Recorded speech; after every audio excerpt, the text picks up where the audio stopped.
Welcome viewers, প্রতিদিনের মতো আজও চলে এসেছি আমার লাঞ্চের থালি নিয়ে। আজকে লাঞ্চে নিয়েছি সাদা ভাত, নিয়েছি একটা কাঁচা লঙ্কা।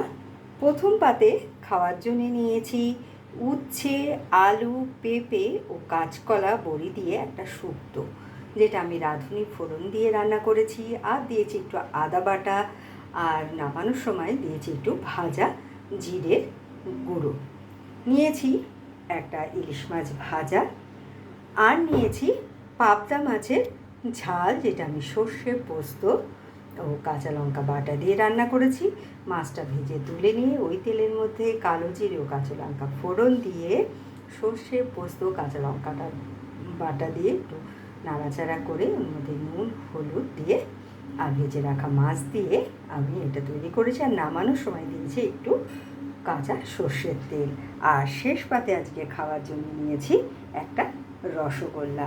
তো কেমন লাগলো আপনাদের আমার এই লাঞ্চের থালিটা? ভালো লাগলে লাইক, শেয়ার এবং সাবস্ক্রাইব করবেন আমার চ্যানেলকে। Thank you for watching.